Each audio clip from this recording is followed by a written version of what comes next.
the most wicked eye they ever saw. These words weren't penned by a novelist or printed in some penny dreadful. They were sworn testimony from 300 men who, in the summer of 1877, claimed to have captured and measured a being that defied explanation. A giant standing over 21 feet tall in the hills of Jackson County, Alabama.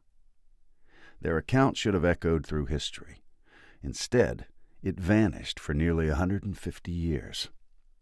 What begins with two men returning from a fishing trip unfolds into one of the most meticulously documented and deliberately buried stories in Alabama history. A tale where respected Civil War veterans all risked their reputations to verify something extraordinary. And then, 60 years later, a single article would attempt to unravel it all. Let's return to that summer afternoon in 1877, as reported in the newspapers of the day.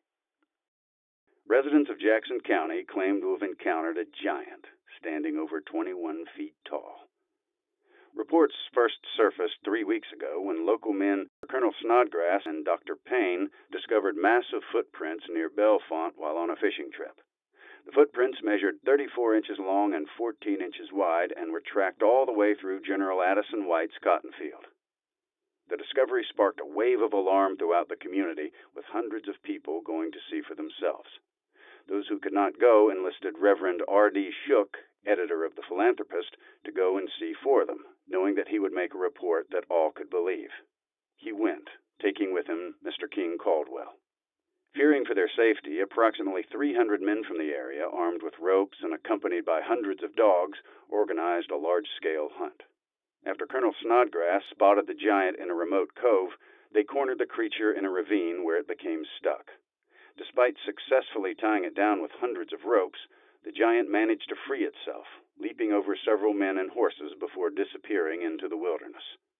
And now, a detailed description of the creature for the scientific minds. His height is 21 feet 3 inches, 6 feet 8 inches across the shoulders. His arms are 7 feet 9 inches long, fingers 14 inches long. His head is about the size of a flour barrel, 9.5 inches between the eyes. His beard is 6 feet long. The eyes of this monster are most frightful to look upon. They open perpendicularly instead of horizontally. The balls are near the size of cantaloupes, and indeed look something like them, being striped, and the stripes come into focus in the center, variously colored, each alternate stripe being deep red and the other green, and they glare most ferociously. His mouth is shaped like a triangle, and from it protrude a couple of tusks 8 inches long. His complexion is between a pea green and a sky blue. The nails on his fingers and toes are like claws, and 4 inches long. The community is left grappling with both wonder and fear as speculation continues about the origins and nature of the Jackson County giant. The response was immediate and explosive. Newspapers across the state erupted with disbelief. The Huntsville Advocate proclaimed it to be the biggest lie of the season. The Autauga Times declared that Jackson County deserves leather medal for biggest lie ever told. Letters flooded newspaper offices. Mr. Editor, if you will, answer the following questions right away. Is he human? Does he eat grown folks or babies? The editor of the Scottsboro Herald wrote as his response, "We are informed that the belief prevails in some parts of the state that the whole matter of the Jackson County giant was a get-up of the editor of the Scottsboro Herald to break up lifeless monotony. In reply to all these inquiries, we repeat that tracks like those made by a barefoot man, right and left, were seen in the area of Bellefonte, as attested by a number of truthful, intelligent gentlemen." The men who witnessed these events were far from simple storytellers. They were pillars in their community. They weren't seeking fame. They were respected citizens whose reputations and livelihoods depended on their word. Yet for nearly 60 years, the story lay dormant. Until 1936, when a peculiar article appeared in the Huntsville Times, attempting to rewrite this extraordinary chapter of history. This new account, penned by Pat Jones, would present a very different version of events. Pat Jones wasn't merely a journalist. He was Virgil Carrington Jones, a curator of America's stories. His books on Ranger Mosby and the Hatfields and McCoys shaped public understanding of these historical events. The government itself commissioned him to write the official story of the Confederate Navy during the Civil War. A man trusted to craft America's historical narrative somehow managed to completely misrepresent this remarkable discovery. Just a simple oversight?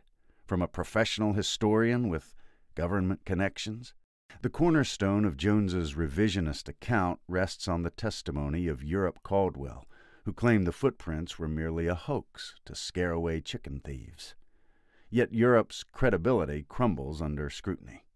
An Alabama Supreme Court case reveals his own sister's dying wish that Europe be explicitly excluded from her estate, with all possessions going to their brother, King Caldwell, and his children.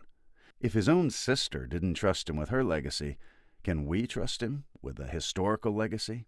When we examine the 1936 article against the original 1877 accounts, the deliberate omissions become glaring. The hunt reduced to a failed search. The giant's precise measurements dismissed as mere speculation. A story this extraordinary, documented by prominent citizens and covered in newspapers across multiple states, somehow slipped through the cracks. Or perhaps, more accurately, it was pushed through those cracks. For centuries, the powerful have crafted history in their own image, shaping stories to serve their ends. But we stand at the dawn of a revolution, a great unearthing. The old foundations are cracking.